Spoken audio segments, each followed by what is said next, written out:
Don't. That's the answer. Your body is signaling to you that it's tired. So why do you want to tire it out even more with a bunch of calculus problems or that English essay that you haven't even started?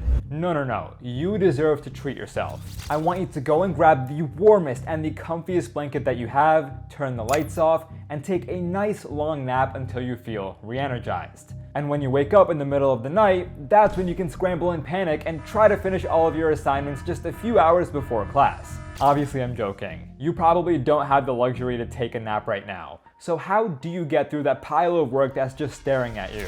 In this video, I'm going to cover my tips for studying even when you're exhausted. The truth is, you only have two solutions here. You can either boost your energy so you can work for longer, or you can optimize your workflow so you can finish faster. Now, obviously, you want a mix of both.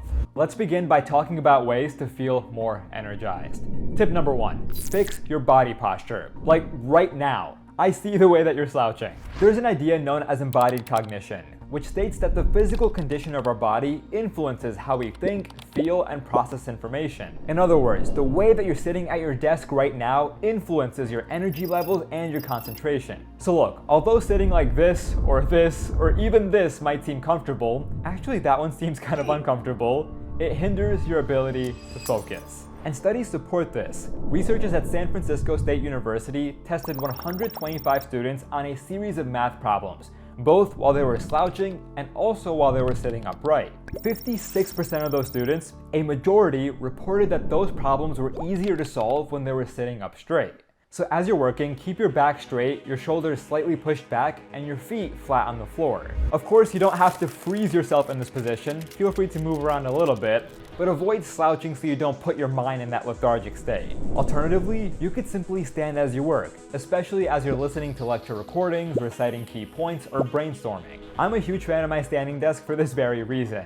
And plus, you should be standing around every 30 minutes or so because sitting isn't all that great for your health. Which brings me to tip number 2 for boosting your energy. More powerful than simply standing is the walking plus sunlight combo. This is one of the quickest ways to boost your energy if you're feeling down. I know you're busy, so the walk doesn't have to be long. Just 10 to 20 minutes is plenty. Even walking for just this long increases your heart rate, which pumps more oxygen and glucose to your brain.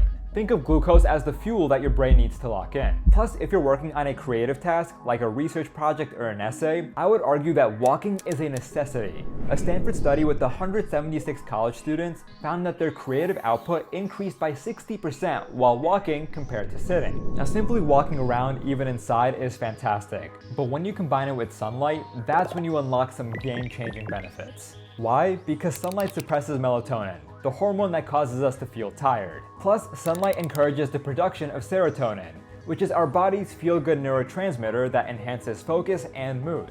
But Gohar, what if it's cloudy outside? Still go for that walk. Even indirect sunlight can help regulate melatonin and serotonin. Tip number 3, take a power nap. Alright, I knew this one would be on the list, and it is a valid strategy. But here's the thing, I'm not a huge fan of taking naps. For some reason, I always feel like I'm being lazy or not using my time efficiently, even though I'm literally re-energizing. I don't know, does anybody else feel this way? Anyways, I know that naps are sometimes necessary. And note how I said a power nap and not just a regular nap. The last thing I want you to do is take a 3, 4, 5-hour nap, wake up at 2 a.m. not knowing what universe you're on, and scramble to finish your work at the last minute. Instead, I want you to take a 20 to 30-minute nap, preferably earlier in the day. This way, you can experience the restorative effects of a nap without feeling groggy when you wake up, all while protecting your sleep schedule. Let's go ahead and give this a try. This is gonna be my first nap in months. So we have found a dark, quiet, and cool place, which feels pretty ideal for napping. So let's go ahead and set a timer for 30 minutes. Now, I am a bit skeptical because I feel like it takes me 20 minutes just to fall asleep, but let's see. I'll report back to you shortly.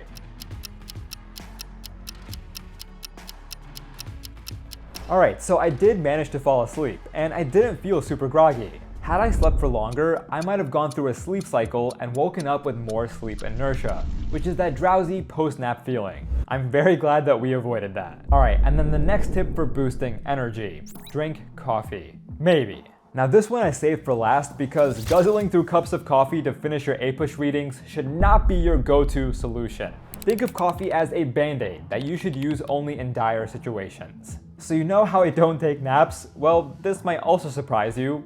I don't drink coffee either. I didn't drink it at all during high school, nor did I drink it during college. If you're younger, I recommend you do the same, or at the very least, limit your coffee intake, because once you get hooked, it can be very hard to stop. And here's how that happens. Your brain produces adenosine, a chemical that makes you feel tired by binding to adenosine receptors. When you drink coffee, the caffeine blocks these receptors, which prevents adenosine from making you feel fatigued. If this happens once in a while, cool. But if you start doing this more often, your brain will actually produce more adenosine receptors to make up for the ones that are blocked by caffeine. So now you'll need extra caffeine to block the extra receptors to achieve the same level of alertness. And this can just spiral into a continuous loop. So if you want to drink coffee to feel more alert, avoid doing it habitually. Limit yourself to 100 to 200 milligrams of caffeine in a day, especially if you're younger. And also, stop drinking coffee at least 6 hours before bed because the caffeine can linger in your body a lot longer than you expect. Caffeine has a half-life of about 6 hours. So if you drink 200 milligrams at 4 p.m., your body is still gonna have 100 milligrams at 10 p.m. and 50 milligrams at 4 a.m., which is when you should hopefully be asleep. Now let's move on to the second part of this video, how to optimize your workflow. But before we jump in, let's hear from this video's sponsor, Grammarly. Grammarly is an AI tool that goes way beyond spelling and grammar. It helps with the entire writing process, from brainstorming to editing.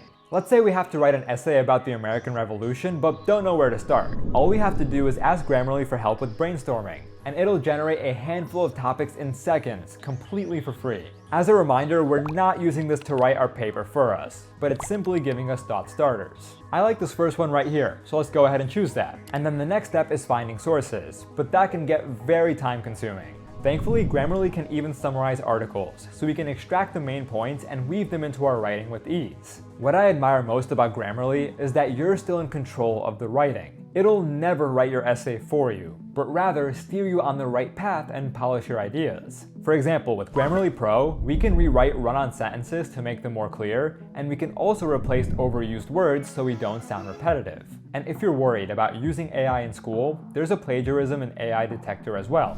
They even have Grammarly authorship, which helps shows how much of your essay is AI typed, human written, or AI assisted, so you can have a transparent conversation with your professors. Grammarly is a must-have for all students. Sign up and upgrade to Grammarly Pro for 20% off using the link in my description. And now, back to the video. So tip number 1 for optimizing your workflow: capture the easy wins.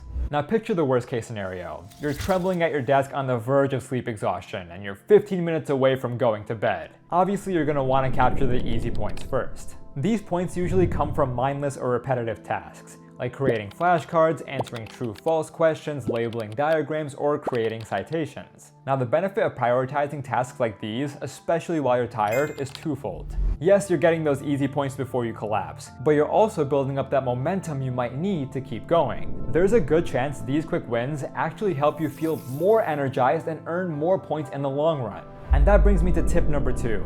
Understand what to prioritize. Once you capture the easy wins, you need to think carefully about the remaining tasks. A framework that I recommend is the Eisenhower matrix.